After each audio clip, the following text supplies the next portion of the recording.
Assalamualaikum warahmatullahi wabarakatuh. Perkenalkan, nama saya Arsya Alfariani, nomor absen 6 dan dari kelas 12J.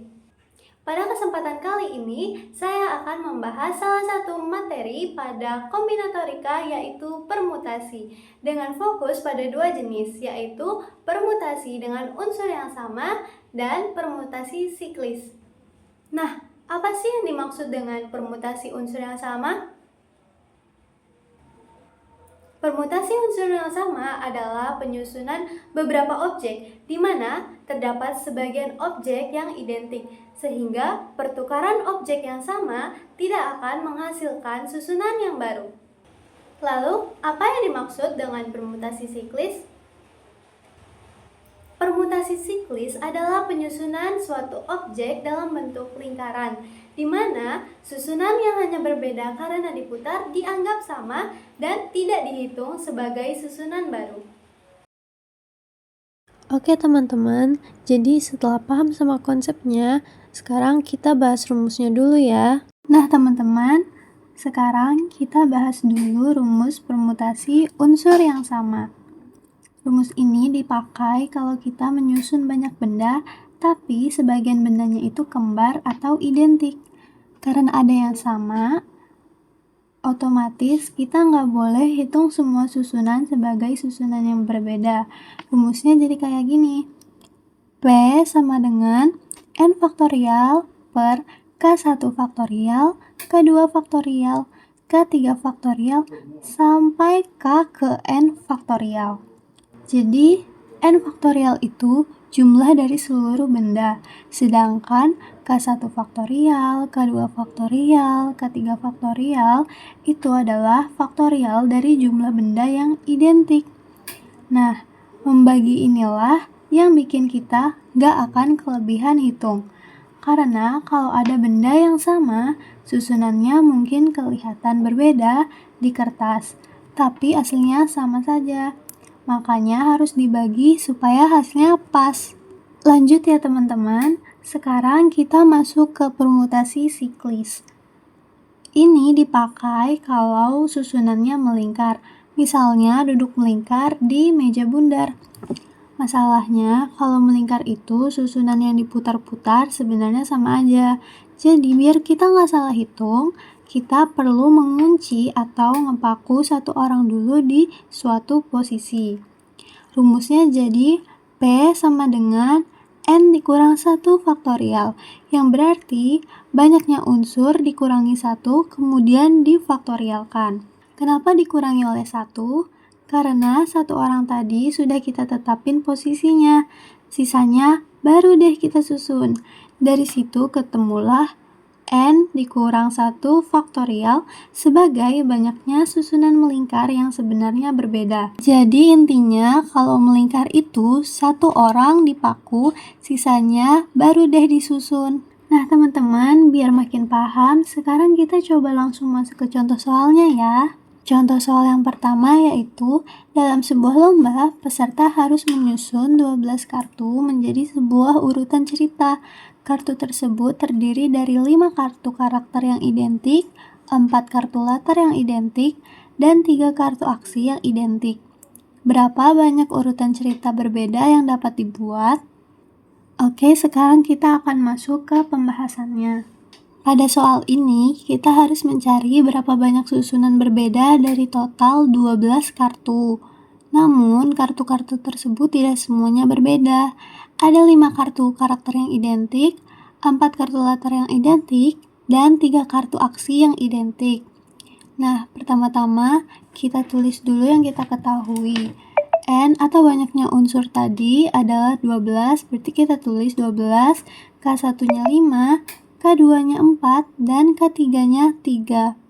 Nah, karena ada objek yang sama, kita akan memakai rumus permutasi unsur yang sama. Rumusnya tadi adalah P sama dengan N faktorial per K1 faktorial, K2 faktorial, K3 faktorial. Kemudian, kita dapat langsung mensubstitusikan nilai-nilai yang sudah kita ketahui ke dalam rumus.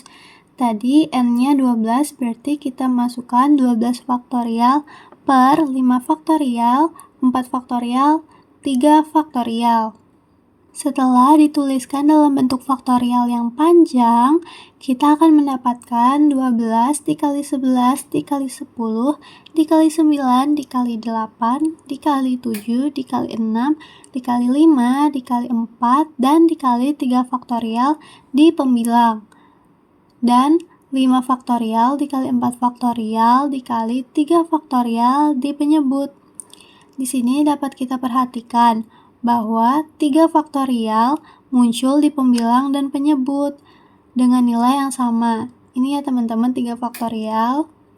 Nah, karena 3 faktorial ini nilainya sama, maka bisa langsung kita coret ya. Jadi ini bisa membuat perhitungan kita bisa lebih praktis dan tidak memengaruhi hasil kok. Nah, setelah 3 faktorial tadi kita coret, kita tinggal menghitung sisa-sisa angka yang ada di pembilang dan membaginya dengan hasil dari 5 faktorial dan 4 faktorial. Nah, teman-teman, hasil perhitungan dari pembilang ini dapat kita temukan yaitu 79.833.600. Kemudian 5 faktorial ini kita dapatkan hasilnya 120 dan 4 faktorial kita dapat hasilnya 24. Nah, 120 dikali 24 hasilnya 2880. Maka penyebutnya adalah 2880. Dan setelah kita bagi, kita akan mendapat hasil 27.720 susunan yang berbeda. Jadi, ada 27.720 susunan cerita berbeda yang dapat dibuat oleh peserta lomba. Nah, teman-teman, sekarang kita coba contoh permutasi siklis yang ada syaratnya ya, biar lebih terasa tantangannya. Soalnya yaitu, dalam acara diskusi kelompok, terdapat 7 siswa yang akan duduk mengelilingi meja bundar. Salah satu siswa bernama Rafli harus duduk bersebelahan dengan Dimas karena mereka membawa materi yang sama. Selain itu, posisi duduk bersifat melingkar, sehingga susunan yang hanya diputar tidak dihitung sebagai susunan baru.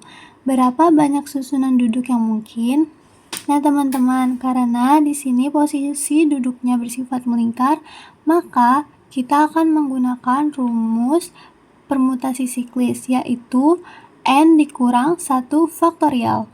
Oke teman-teman, kita akan masuk ke pembahasannya. Di sini kan diketahui N atau banyak objek atau banyak unsurnya itu ada 7 siswa. Dan diketahui juga Rafli dan Dimas harus duduk bersebelahan nih. Nah, di soal ini kan kita punya kondisi khusus. Rafli dan Dimas harus duduk bersebelahan. Makanya, 2 orang ini akan kita gabungkan menjadi 1 blok. Dengan cara ini, kita bisa memastikan mereka tidak akan terpisah.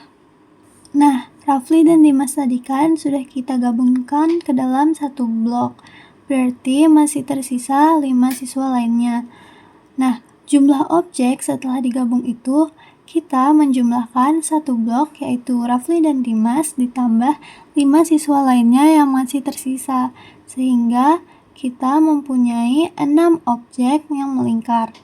Nah, cara pengerjaannya kita tulis dulu rumus dari permutasi siklis, yaitu P sama dengan N dikurang 1 faktorial. Nah, karena tadi kita sudah mendapat 6 objek, maka N-nya akan kita ganti dengan 6 dikurang 1 faktorial. Nah, tapi kita belum selesai nih teman-teman. Di dalam blok tadi itu kan, posisi Rafli dan Dimas itu bisa ditukar.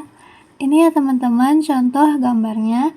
Di sini adalah posisi Rafli dan di sini posisi Dimas. Kemudian ini kelima posisi siswa yang lainnya.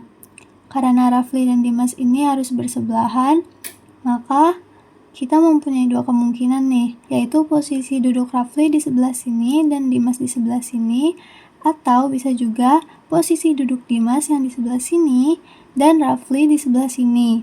Nah, karena posisi mereka yang dapat ditukar ini, jadi kita dapat kalikan dengan 2 faktorial. Oke, sekarang kita mulai hitung ya teman-teman. 6 dikurang 1 berarti kita mendapat 5 faktorial 2 faktorial. 5 faktorial itu kan hasilnya 120 dan 2 faktorial itu hasilnya 2. Nah, 120 dikali 2 hasilnya adalah 240. Jadi total cara duduknya itu ada 240 cara. Polanya sederhana sih, tapi sangat sering muncul di soal permutasi siklis yang ada syarat berdampingan. Oke teman-teman, sampai di sini pembahasan kita kali ini. Gimana? Mudah dipahami kan? Semoga penjelasan tadi bisa membantu kalian lebih ngerti lagi tentang permutasi unsur yang sama dan permutasi siklis. Jangan lupa untuk sering-sering latihan soal ya, biar makin lancar. Dan saya ucapkan terima kasih banyak ya semuanya karena sudah meluangkan waktu untuk belajar bareng. Semoga ilmunya dapat bermanfaat.